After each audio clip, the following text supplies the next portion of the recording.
La pandemia del COVID-19 ha sacado a la superficie una generación particularmente desorientada y emocionalmente devastada, que no sabe qué hacer con su ansiedad y su tristeza, que no encuentra referentes en su casa ni placer en las comodidades de las que disfruta.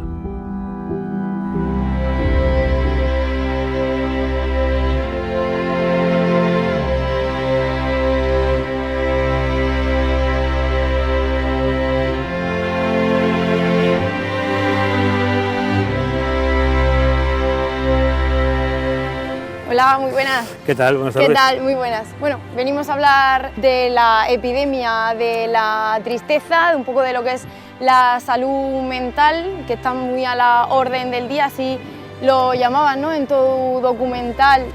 Cuando oscurece, cuéntanos un poco en qué te basaste para hacerlo. Bueno, sobre todo en lo que has dicho, en esta pequeña pandemia o gran pandemia que ha nacido a raíz de la otra pandemia que hemos vivido todos y que nos ha llevado al confinamiento, pues sacó a la luz otra pandemia que estaba ahí, pero que no veíamos, que ha provocado una crisis de salud mental, sobre todo en los jóvenes, ¿no? que ahora mismo, cada vez a edades más tempranas, nos estamos encontrando con que los chavales tienen problemas fuertes de depresión, de tristeza, de ansiedad y de otro tipo de problemas de salud mental que pues, nosotros no estábamos viendo. Pienso que la pandemia ha revelado que nuestra sociedad no está preparada para sorpresas de este tipo. Estamos preparados para una sociedad donde todo funciona bien, donde todo es opulento y tal, y a la primera dificultad un poco gorda que tenemos, pues no sabemos qué hacer.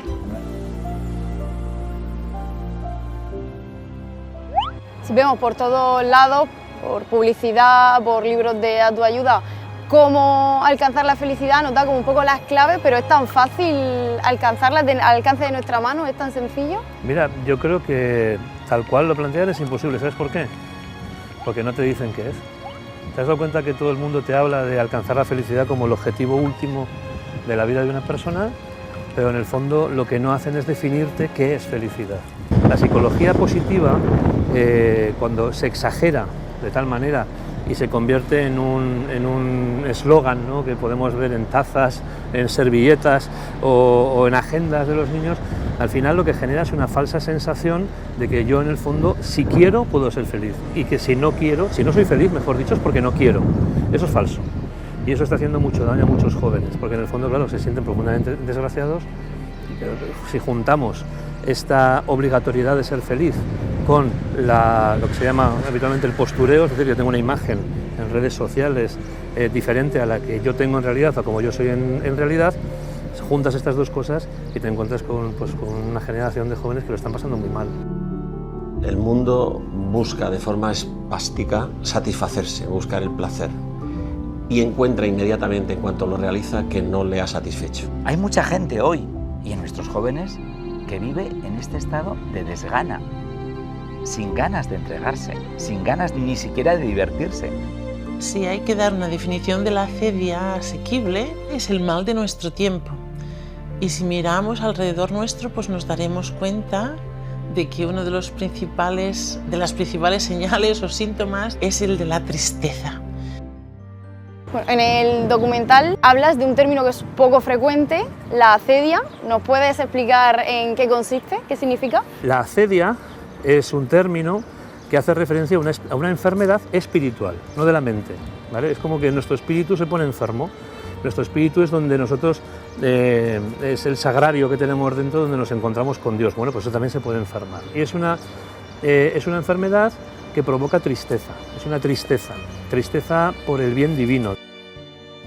Lo propio de la tristeza es entristecerse por un mal. Me pongo triste porque tengo un mal o porque pasa algo que me duele o estoy teniendo una experiencia dolorosa, entonces me pongo triste. Pero la acedia es distinta porque es una acedia por un bien. Por eso, para entender la acedia, hay que entender primero cuál es ese bien que me hace poner triste. En este documental lo que intento es desvelar un poco qué es esto de la acedia, porque es una gran desconocida, dando unas claves para podernos entender mejor y poder discernir realmente qué es lo que nos está pasando, si tenemos un problema psicológico, un problema psiquiátrico o un problema espiritual, incluso un problema físico.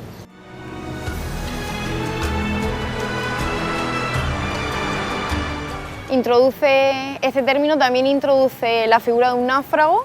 ¿Qué pretende contar con ella?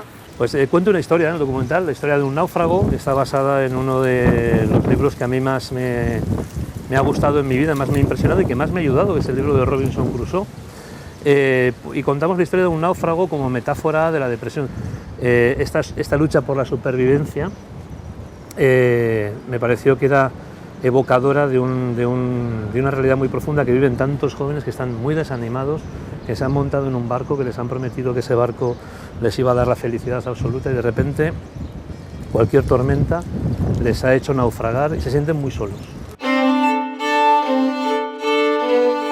Le voy a pedir que no nos adelante mucho porque ya que estamos por aquí, estamos cerca de la biblioteca regional. Muy bien. Si quieres nos acercamos, buscamos Claro. el libro y vemos más Claro en que detalle esa metáfora. Faltaría más. Muy bien.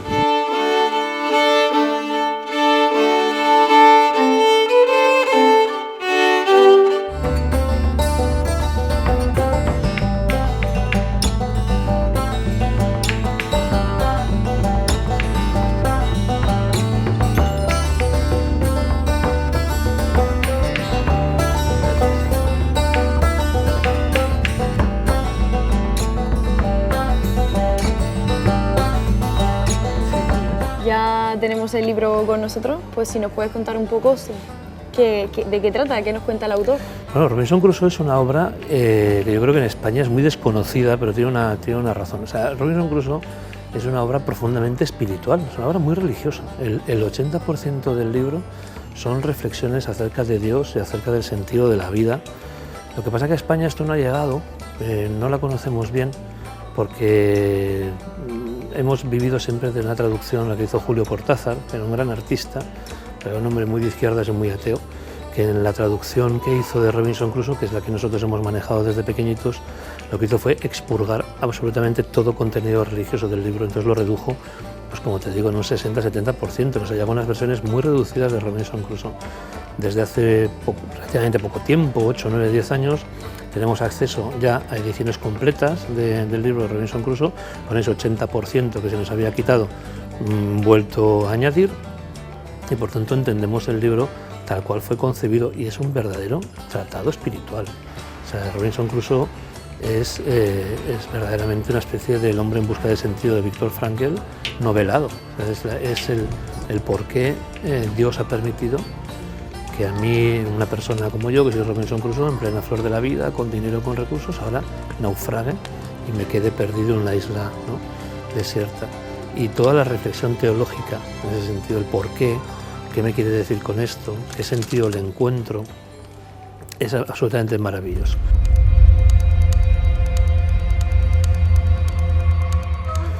También la aparición de Viernes, este salvaje que le salva de los caníbales, al que Robinson Crusoe se ve obligado a evangelizar. Entonces él quiere conocer cosas de Dios y Robinson tiene que hablarle de Dios porque piensa que es su deber evangelizarle, a todo un nivel muy moralista, muy protestante, ¿verdad?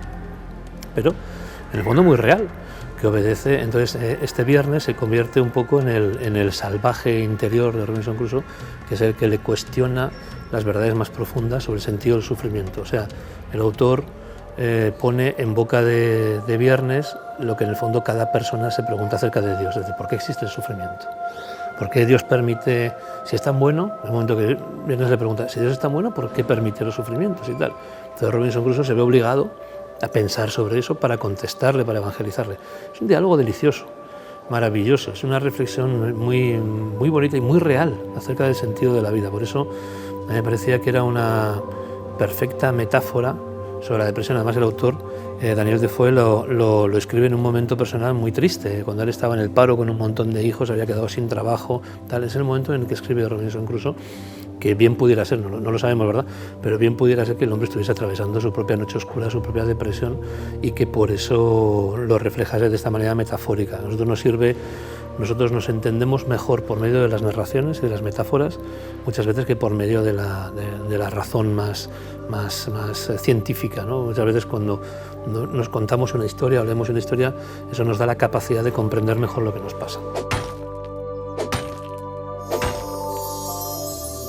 Bueno, ya cerrando un poco el círculo y revolviendo otra vez a su documental, ¿cómo podemos, la típica pregunta, ¿no? ¿Cómo podemos ser felices o dejar esa frustración atrás?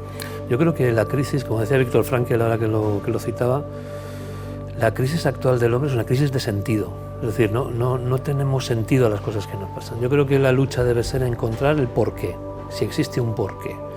O sea, yo creo que la solución realmente para encontrar la felicidad no está en evitar el sufrimiento a toda costa, porque no lo vamos a poder evitar, sino en encontrar el sentido de las cosas que nos pasan. O sea, debemos ser conscientes de dos cosas, que debemos buscar el sentido y, si somos cristianos, pues entender que es el mismo sentido el que viene a buscar al hombre.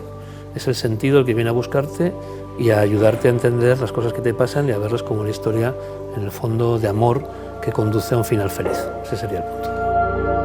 Bueno, Diego, ha sido un placer. Igualmente, María, muchas gracias. Una conversación muy interesante. Yo me llevo el libro para leérmelo, echar un vistazo a lo que me has contado y seguir informándome un poquito más. Ya me contarás si te ha gustado, ¿eh? Sí, muy bien, te lo diré. me alegro de verte. Muchas Hasta luego. gracias, adiós. Chao.